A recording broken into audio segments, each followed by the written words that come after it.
તો જય માતાજી મિત્રો, આપણે આજના બીજા વ્લોગમાં તમારું સ્વાગત છે। અને કાલના વ્લોગમાં તમને કહેલું કે તમે ખોટી જગ્યાએ ઇન્વેસ્ટમેન્ટ ના કરો, એની જગ્યાએ તમે જ્યાં નોકરી કરતા હોય, જ્યાં કપડાની દુકાન છે, બીજી દુકાનો છે, ત્યાંથી પૈસા મતલબ થોડા થોડા ભેગા કરો અને એક સારી જગ્યાએ ઇન્વેસ્ટ કરો, જેથી તમને પ્રોફિટ મળે। એ કાલની વાત આપણે કાલના વ્લોગમાં થયેલી। આજનો બીજો વ્લોગ છે અને આમ રેગ્યુલર તમને 30 દિવસ વ્લોગ જોવા મળશે અને પછી બી આપણે નાખીશું, જો કે આમાં વ્યૂઝ કન્ટેન્ટ સારું રહેશે તો પછી બી વ્લોગ ડેલી અપલોડ કરતા રહીશું। તો આજના આ વ્લોગમાં તમને જણાવવા માંગુ છું કે આપણે કપડાની જ્યાં મતલબ દુકાન કરી, સમજો કપડામાં હું છું તો તમને આનું જ મતલબ બધું જણાવીશ કે આ રીતનો ધંધો હોય। એવું નહીં કે કપડાના ધંધો કરો અને પછી જ તમને મતલબ પ્રોફિટ થાય। આમાં ધંધામાં કેવું કે તમે ગમે તે ધંધો કરો, જો તમે સારી રીતે અંદર ટાઈમ આપશો, ધંધાને સારી રીતે ચલાવવાની નિયત રાખશો તો ધંધામાં પ્રોફિટ તો મળવાનું જ છે। તો મારા ભાઈઓ અને બહેનો, આજે હું તમને એટલું કહેવા માંગુ છું કે જો તમને કાલના બ્લોગમાં મેં કહેલું કે પૈસા તમે ખોટી જગ્યાએ ના વાપરો કે પછી એવા ઇન્વેસ્ટમેન્ટમાં ના નાખો કે જ્યાં તમને પ્રોફિટ ના મળે, તમે આવો એક ધંધો ચાલુ કરો, એમાં મતલબ તમને સારું પ્રોફિટ રહેશે। તો ભાઈઓ, આજે તમને જણાવવા માંગુ છું કે તમે ધંધો જ્યાં નવો ધંધો ચાલુ કરો તો તેમાં મતલબ તમને પ્રોફિટ કેટલું રહે અને કઈ રીતનો તમે ધંધો નવા ધંધામાં તમે એડજસ્ટ થઈ શકો અને કઈ રીતે તમે ગ્રાહકને વાતચીત કરી કાં તો પછી નવા ગ્રાહક બાંધી શકો। તો જો તમને જણાવવા માંગુ છું કે નવો ધંધો હોય તો ચાલે ન ચાલે, એમાં 6 મહિના તમારે પ્રોફિટની આશા ના રખાય। સમજો કે આ ટાઈપની જે વસ્તુ છે, આમાં તમારે ગ્રાહક બની ગયા પછી તમારે વસ્તુમાં પ્રોફિટ બહુ મળવાનું। જો કે નવું ગ્રાહક હોય, તમે વસ્તુ લાયા, ભલે ભાવ ટુ ભાવ ના આપો, પણ એમાં તમે ભલે તમને 100 રૂપિયા 50 રૂપિયા મળે, નફો મળે છે તો વસ્તુ જવા દો અને એ ગ્રાહકને તમે વાતચીત એવી રીતે કરો કે ગ્રાહકને એવું થવું જોઈએ કે ના ભાઈ, અહીં અમે કપડાં લેવા આવીએ, આ વસ્તુ મતલબ આના ગ્રાહક જોવા અમે જે વેપાર માટે અમારો જે કપડાં લેવા આવવાની જે શોપ છે એ શોપ ઉપર આવીએ, આમનો વ્યવહાર આપણો સારો છે, અમને મતલબ લેડીઝ જોડે કે જેન્ટ્સ જોડે બોલવાનો સ્વભાવ બી સારો છે, તો એ લોકો છે ને તમારી જોડે વાતચીત કરશે અને કપડાં લઈ જશે। અને એવું નહીં, તમે જો અમને પહેલી વાર વસ્તુમાં થોડું મતલબ તમને પ્રોફિટ ઓછું મળ્યું, તમે વસ્તુમાં ભાવ નહીં લઈ શક્યા કા પછી અમને આપી દીધું, એમાં જો બહુ ચિંતા ના કરશો, કેમ કે તમે પહેલી વાર નવી દુકાન છે તો તમારે ચલાવવા માટે ગ્રાહક બાંધવા જ પડે। અને ગ્રાહક ક્યારે બંધાય? જ્યારે તમે સારી રીતે એમને વાતચીત કરશો કે પછી કપડામાં એમને એવું લાગશે કે ના ભાઈ વસ્તુ સારી છે, કપડામાં વસ્તુ તમને એકદમ ક્લિયરિટી કે આ વસ્તુનું મતલબ જે મટીરિયલ છે સારું છે અને ટકાઉ છે, તો એ લોકો જ્યારે તમને લઈને જશે ને તો માર્કેટમાં બધા ભાવ તો લેવાના જ, એવું નહીં કે નહીં લે, એમાં ડબલ ભાવ લે, ટ્રિપલ ભાવ લે, એમના મતલબ માર્જિન ઉપર આધાર રહે। અને જો તમે એમને કપડા એ રીતના આપશો ને તો મતલબ સારી વસ્તુ નીકળી છે, એમાં તમને ભાવ બી મળી રહે છે, તો પછી એ લોકો છે ને રોજના કસ્ટમર તમારા થઈ જશે। અને એને એવું નહીં કે એ લોકો આવશે, જ્યારે તમે એમને કપડા આપશો એ જોશે, મતલબ બીજા બી માણસો એમના હોય કે એ લોકો જોશે ના ભાઈ કે અહીંયા દુકાન સારી છે, એમના માણસો બી સારા છે અને એમનો વ્યવહાર બી સારો છે। અને જો તમારા પાસે તમે માણસો રાખો, એમને બી કહી દેવાનું કે ભાઈ કસ્ટમર જોડે ભલે કસ્ટમર લઈ જાય ન જાય એનો વાંધો નહીં, પણ કસ્ટમર જોડે દુર્વ્યવહાર ના કરવો, કારણ કે જો તમે એમને ખરાબ વ્યવહાર કરશો તો બીજા 3 જણને જઈને કહેશે કે ભાઈ આ દુકાને બહુ ખરાબ વ્યવહાર કરે છે। જો આપણે કપડા નથી લેતા તો એ લોકો આપણા પર ગુસ્સો કરે છે।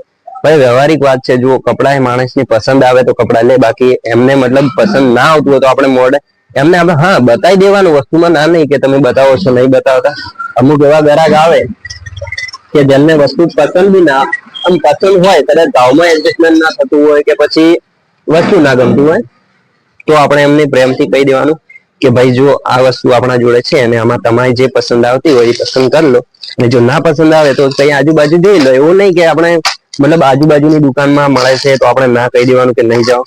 જો એ વ્યવહાર એ દુકાન તમે સારી રીતે અમને વાતચીત કરશો તો એ તમારી દુકાને જવાના છે, ભલે એ દુકાને માલ બીજેથી લઈ ગયા પણ એ લોકોને ખબર છે કે ભાઈ પેલા જે ભાઈ હતા એમનો સ્વભાવ બહુ સારો છે, તો ચાલો કાલે વસ્તુ નહીં મળી પણ આજે જઈએ તો એમના જોડે મળી જશે। અને તમે એ વસ્તુ લાવવાના જ હોય, તો જો તમારો વ્યવહાર સારો રાખશો તો વસ્તુમાં મતલબ બહુ તમને નફો રહેવાનો। કેમ કે જો નવી દુકાન હોય તો ત્યાં મતલબ ચાલવાનું ન ચાલવાનું નક્કી ના હોય, પણ જો તમે ગ્રાહક બનાવશો, દિવસના 5 ગ્રાહક બન્યા અને જો એ ગ્રાહક મહિના પછી આવશે ને તમારો સ્વભાવ બીજે દિવસે તો ના ભાઈ અમને વસ્તુ આપણે લઈ ગયેલા, વસ્તુ સારી આવી છે તો એમાં તમે થોડું માર્જિન વધારી નાખો. એ ગ્રાહક જોડેથી તમે એમ કહી દો કે ના ભાઈ મને આ વસ્તુમાં આટલા પોસાતું નહીં, તો તમે ભાઈ આટલે કૃપા કરીને આટલામાં રાખો. તો એ ગ્રાહક જો શરમ ભરશે એટલે ગ્રાહકને તમે વ્યવહાર સારો હતો તો સારી રીતે વાતચીત કરશે અને પછી વસ્તુ લઈ જવાના જ છે. તો મારા ભાઈ આજના આ બ્લોગમાં હું તમને કહેવા એટલું જ માંગુ છું કે તમે જો નવી દુકાન ખોલી છે તો પછી અને કાં તો ખોલવાનું વિચારો છો તો એવું ના વિચારશો કે ચાલશે નહીં. આમાં કેવું કે તમે ગ્રાહક જોડે સારો વ્યવહાર બનાવો અને સારો વ્યવહાર બનાવ્યા પછી કપડામાં થોડું માર્જિન, નવી દુકાન છે તો ઓછું રાખો. જો એનાય કસ્ટમર બીજી વાર આવે અને કપડા જે તમે સારા આપ્યા હોય તો વસ્તુ તો લેવા આવવાના ફાइनल જ છે. ये 6 पॉकेट में रहेगा, कार्गो पैटर्न आएगा, कॉटन का. और इसमें आपको जीन्स ब्लैक वाला चाहिए. इसमें चलेगा. ये भी 6 पॉकेट है, 28 का साइज रहेगा और कपड़ा भी अच्छा रहेगा. इसमें कोई क्वालिटी में आपको प्रॉब्लम नहीं आएगा. इसमें डिजाइन में सिंगल ही रहेगा, साइज मिल जाएगा. इसमें देखो कार्गो का ये पैटर्न भी रहेगा, नीचे इलास्टिक वाला आएगा. ये भी 6 पॉकेट में आएगा. और वो आपके दोस्त कहाँ गए? गाँव गया है. गाँव गए हो. और उसमें सिंगल पीस की सेट रहा है. इसमें का ये 6 पॉकेट में चलेगा, थोड़ा हैवी में रहेगा, कपड़ा स्टैंडर्ड आएगा, स्टेट पैटर्न रहेगा. इसमें 6 पॉकेट भी आएगा, कपड़ा भी हैवी रहेगा, डेनियम कपड़ा है. यहाँ कितनी बार आए हो ये दुकान पे? 2-3 बार आए हो ना. और जॉब दिन में कि नाइट? ए शिफ्ट करते हो, बी शिफ्ट? आप ए शिफ्ट में जाते हो, बी शिफ्ट में? कंपनी में? कंपनी ए में जाते हो दिन में. तो सही है. कोई काम होता है. हाँ, उसमें ये सिंगल ही रहा है सिर्फ कि कार्गो का पैटर्न अभी सब निकल गया है. आएगा लेकिन 2-4 दिन लगेगा. क्या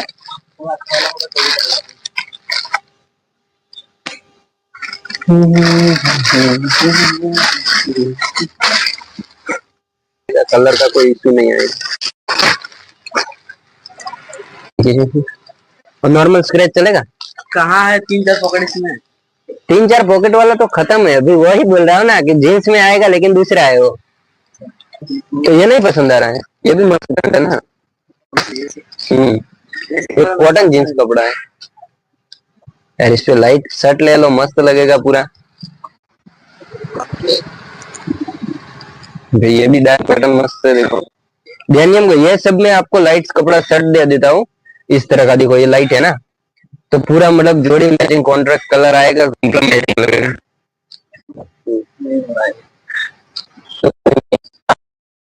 तो 2-3 दिन बाद आना, उसमें नया स्टॉक आएगा, उसमें से दे दूंगा. चलेगा ना, कोई दिक्कत नहीं. हाँ चलेगा.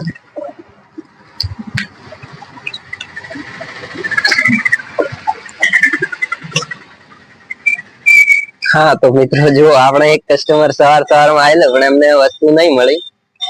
મતલબ અહીંનો ગ્રાહક જ છે. જો અમને વસ્તુ નહીં મળી, પસંદ નહીં આવી, મતલબ 2 દિવસ પછી સ્ટોક આવશે તો એમાં લઈ જશે. તો તમે જો આ ટાઈપનો વ્યવહાર મતલબ સારો જ રાખો મિત્રો. તમારા જોડે આવ્યા છે, સવારમાં આવ્યા, બોનીનો ટાઈમ છે, વસ્તુ નહીં મળી, નહીં લઈ ગયા, એમાં કઈ વાંધો નહીં. જો બોનીમાં કેવું છે કે તમે વસ્તુ આપો એ વેચાવાની છે અને જો આ નહીં લઈ જાય તો બીજા ભાઈ આવશે એ લઈ જ જવાના છે. અને તમારો વ્યવહાર જો સારો હશે ને મિત્રો તો દુકાન પ્રોપર ચાલવાની. ભલે તમે 6 મહિના તમને ટાઈમ લાગશે દુકાનમાં, પણ ગ્રાહક બનાવો યાર.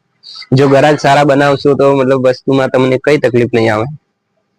અને આજનો બ્લોગ બહુ મોટો થઈ જશે તો મિત્રો કાલ તમને જણાવીશું કે આપણે મતલબ ટોટલ અર્નિંગ જે મતલબ તમને કાલના દિવસમાં દિવાળી ઉપરનું સ્ટોક બતાવશું કે તમે દિવાળી ઉપર અમે કેટલો ધંધો કર્યો હતો અને એમાં પ્રોફિટ કેટલું છે. તો એ કાલના બ્લોગમાં તમને જણાવશું, તો જોવાનું ભૂલશો નહીં. અને આજે જો ચેનલ ઉપર નવા જ છો બધા તો ચેનલને સબસ્ક્રાઇબ કરીને જજો. અને આ ટાઈપની ટિપ્સ તમને હું જણાવતો રહીશ કે કપડામાં માર્જિન કેટલું મળે છે, કઈ ટાઈપની વસ્તુ છે એ તમને મતલબ જે દિવસે દિવસે આ 30 ડેઝના આપણે આસપાસ જઈશું ને તો તમને બધું મતલબ પ્રોફિટ બીજે બધું રિવીલ કરીશું કે આપણે મતલબ 2 વર્ષમાં આ દુકાન નવી જ છે એમ સમજો કે 1 વર્ષની કદાચ 8-9 મહિના થયા છે તો તમને ટોટલ રેવન્યુ હું બતાવીશ કે આટલાનું આપણે મતલબ અરાઉન્ડ સમજો કે 25-26 લાખની આસપાસ વેચ્યું છે. તો એ બધામાં તમને હું જણાવીશ કે આપણે પ્રોફિટ કેટલું નીકાળ્યું છે અને કઈ ટાઈપના ગ્રાહક છે હું જો ગ્રાહકને પૂછ્યા વગર આપણે વિડીયો ના બનાવી શકે. આ તો એક ભાઈ હતા એટલે બનાવી દીધો, પણ પછી તમને જણાવીશું કે આપણે મતલબ અહીં દુકાન ઉપર વ્યવહાર કેવો ચાલે છે, કે પછી ગ્રાહક આવે તો કઈ રીતની આપણે વાતચીત કરીએ છીએ, અને જો એ ગ્રાહકની વસ્તુ પસંદ આવે ને આપણે પછી ભાવ કઈ રીતનો કરીએ એ બી તમને જણાવી દઈશું. આપણી વાતચીત બધી તમને વિડીયોમાં રેકોર્ડ કરીને જ બતાવીશું. અને મિત્રો આપણા ચેનલ નવી છે તો પ્લીઝ યાર સબસ્ક્રાઇબ કરવાનું ભૂલશો નહીં, વિડીયોને લાઈક કરીને દેજો, અને જો શેર કરો તો બધાથી સારામાં સારું. જો તમારા મિત્રો પાસે પણ શેર કરી દેજો તો એ લોકો બી જુએ, એમને બી મતલબ આઈડિયાઝ આવે કે આપણા વસ્તુમાં ધંધામાં પ્રોફિટ છે અને આ ટાઈપનો ધંધો કરી શકે. તો જય માતાજી, જય શ્રી રામ.